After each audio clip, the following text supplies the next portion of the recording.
Yes, Assalamu alaikum everyone. Square root of positive numbers and today we are taking square root of positive decimal numbers today. हमारी सारी की सारी deal जो है वो आज डेसिमल नंबर्स के साथ होगी. डेसिमल नंबर ऐसे नंबर्स होते हैं जिसके अंदर के एक डेसिमल नंबर आता है और उसके टू पार्ट्स कंसिडर होते हैं. डेसिमल से पहले को हम बोलते हैं होल नंबर पार्ट और after decimal point is the decimal part. तो बेटा जो डेसिमल पार्ट है वही फ्रैक्शनल पार्ट बनता है और जो डेसिमल से पहले का नंबर है वो होल नंबर होता है, वो होल नंबर ही रहता है, वो कभी भी हमारे फ्रैक्शनल पार्ट नहीं बन सकता. Now first of all we rewrite our question again like this. First of all, we rewrite our question again, and after this, we divide it into two equal parts. One is whole number part, and second is fractional part, which we make from after decimal point. We put a 1 in denominator, which is a value of decimal in mathematics, and put 2 0, 1 0 for 2, and second 0 for 5. Then this number 2.25 becomes 2 whole 25 over 100 and 2 0 come because after decimal point there are two numbers. This is whole number. Now make it an proper fraction. Improper fraction बन रही है लेकिन हम इसको पहले fraction proper यानी कि fractional उसमें फॉर्म में लिखेंगे. Now this become 225 over 100 and we get two values. Number one value is 225 and second value is 100. First value is 225 and second value is 100. ठीक है. Now we take two prime factorization, one for numerator and one for denominator. First of all, we take prime factorization on the one page side of our page. On the book page number 113, take a prime factorization on the side of this paper. Write first of all 225 and draw a prime factorization division sign. After division sign, we think which least number divide 2 to 5 exactly. आपने कभी भी 3 को छोड़कर 5 को choose नहीं करना. अगर कोई नंबर जब हम प्राइम फैक्टराइजेशन करते हैं तो हम हाईएस्ट को नहीं चूज कर रहे होते, हम लीस्ट नंबर के साथ रहते हैं. जैसे 2 to 5 जो है वो 3 से भी डिविजिबल है और 5 से भी है, तो बेटे आपने 3 को चूज करना है, आपने 5 को चूज नहीं करना. फर्स्ट ऑफ ऑल 5 बाद में आ रहा है ओके है, लेकिन स्टार्ट में आप 3 के साथ जाओगे. And make complete prime factorisation of this number. At the end, when we get the answer 1, it's mean prime factorization is complete now. And now we take second prime factorization of denominator value. तो वो ये है जो कि आप बिल्कुल इसके इस पेज पे नहीं आएगी. ये प्राइम फैक्टराइजेशन जो है ये इससे एक मिनट इसी पेज पे आ जाएगी. जी जी बिल्कुल इसके नीचे ही आ जाएगी. पेज नंबर 108 है ये. पेज नंबर 108 पे सॉल्व करवा रही हूँ. Page number 108 second part, second prime factorisation 100 की फाइंड आउट कर लें अपनी बुक पे जी. ये बुक का पेज नंबर है और आपने दो जो प्राइम फैक्टराइजेशन है वो इस तरह कंप्लीट करनी.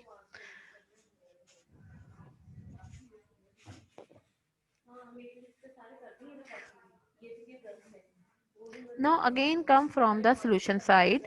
अब आप solution side की तरफ आएं and first of all we write prime factors of 2 to 5 and prime factors of 100. Write these factors in two lines. First of all we write prime factors of 2 to 5, which is equal to 3 into 3 into 5 into 5, and second one prime factors of 100, 2 into 2 into 5 into 5. Prime factorisation करने के बाद prime factors लिख देने हैं. अब तक हम 3 काम कर चुके हैं 7 क्लास. सबसे पहले हमने डेसिमल नंबर को होल नंबर बनाया, फिर फ्रैक्शनल नंबर बनाया. ठीक है. फिर हमारे पास 2 वैल्यूज आई, एक न्यूमिनेटर में आई और एक डिनोमिनेटर में. हमने उन दोनों की प्राइम फैक्टराइजेशन को कंप्लीट किया और प्राइम फैक्टराइजेशन करते हुए इस बात को अपने माइंड में रखा कि हम पेयरिंग में करेंगे काम, यानी कि आपने अगर 1 टाइम 3 से किया है तो सेकंड टाइम भी आप 3 को ही प्रेफर करोगे। क्यों? क्योंकि हमें अपना पेयर भी कंप्लीट करना है।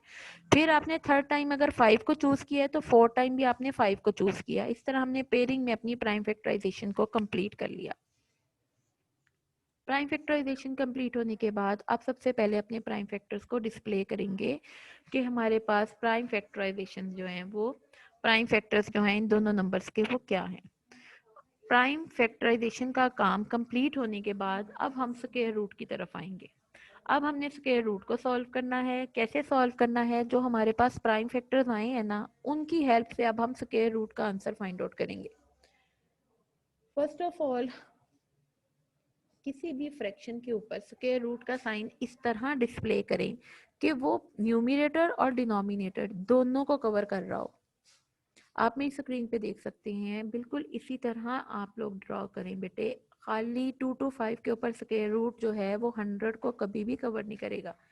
ठीक है, जिस जिस वैल्यू के ऊपर आपके स्क्वायर रूट के साइन का लाइन आएगी वो ही उसके अंदर कंसीडर होंगे। ये आपने taking square root on both side, तो ये आपने वन साइड का स्क्वायर रूट ले लिया और इसी तरह आपने दूसरी तरफ प्राइम फैक्टर्स लिखने हैं और उनका भी स्क्वायर रूट कंप्लीटली लेना है। कंप्लीटली लेना है आपने। ठीक है, यानी कि 2 लाइन के ऊपर स्क्वायर रूट का साइन आप ड्रॉ करेंगे।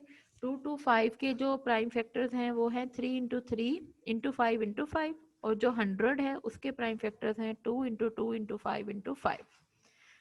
After this next step is the property of square root. यहाँ पर हम डिवीजन प्रॉपर्टी अप्लाई करेंगे कि जब स्क्वायर रूट किसी भी फ्रैक्शनल नंबर पे आता है तो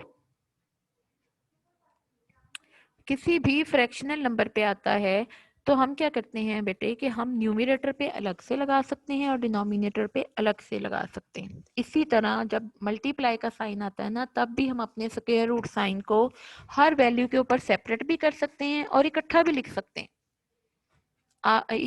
ये दोनों प्रॉपर्टीज जो मैं आपको बता रही हूँ, ये दोनों प्रॉपर्टीज जो हैं ये एक्सपोनेंट में भी हमने पढ़ी थी।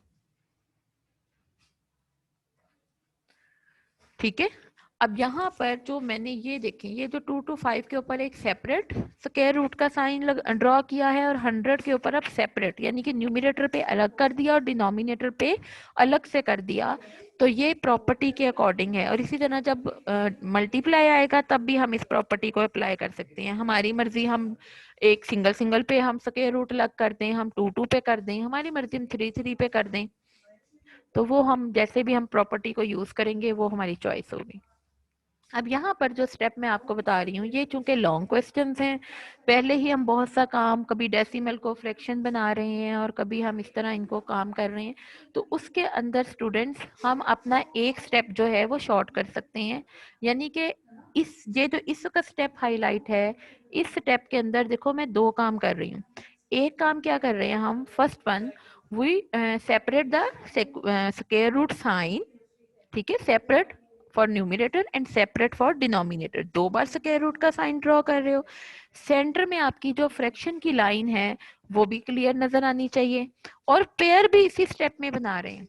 आप देख रहे हो 3 और 3 का पेयर लाइन मैंने शो की, 5 और 5 की पेयर लाइन शो की, 2 और 2 की पेयर लाइन शो की, और 5 और 5 की। हम क्या कर रहे हैं, हम इस स्टेप में 2 काम इकट्ठे कर रहे हैं।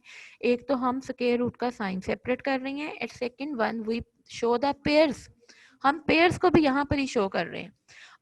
अगर आपके पास पेपर में टाइम है और आप इस स्टेप को सेपरेट करना चाहते हैं तो वो आपकी मर्जी है।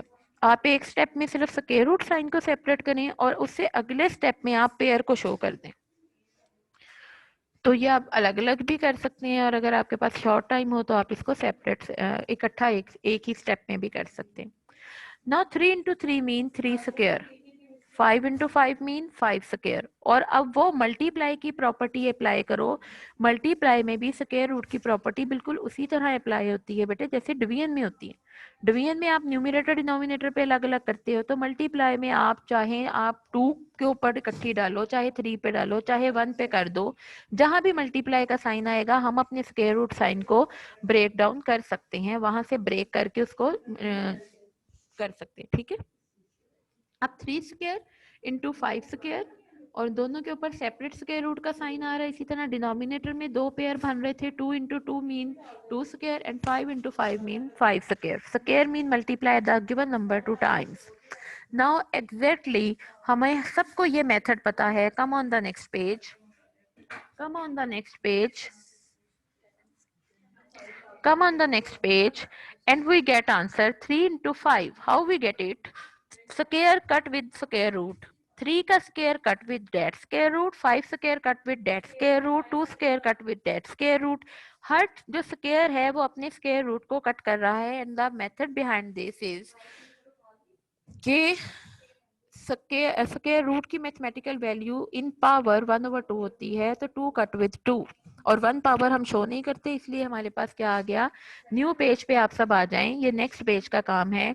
3 into 5 over 2 into 5 and we get after this multiplication answer is 15 over 10।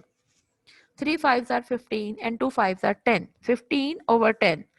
यहाँ पर कटिंग पॉसिबल थी, और मैंने आप सबको बताया हुआ है कि अगर कटिंग पॉसिबल है तो हाईएस्ट फैक्टर से कटिंग करें। लेकिन कटिंग करने के बाद बेटे हमें एक अलहदा से काम करना पड़ेगा, हमें डिवाइड करना पड़ेगा।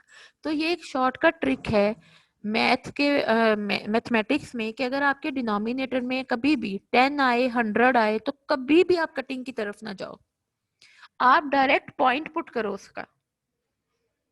तो आपको अब आप अगर कोई student by mistake first of all तो वो इसकी कटिंग करेगा, फिर वो कहीं डिवाइड करेगा, फिर पॉइंट में आंसर लेकर आएगा, तब भी 1.5 ही आंसर आएगा। अगर तो आपके डिनोमिनेटर में 10 या 100 या 1000 या इसके अलावा कोई और वैल्यू आ रही है, फिर तो बेटे हम कटिंग भी करेंगे और हम क्या करेंगे, हम उसका डिवाइड करके पॉइंट का आंसर भी लेंगे।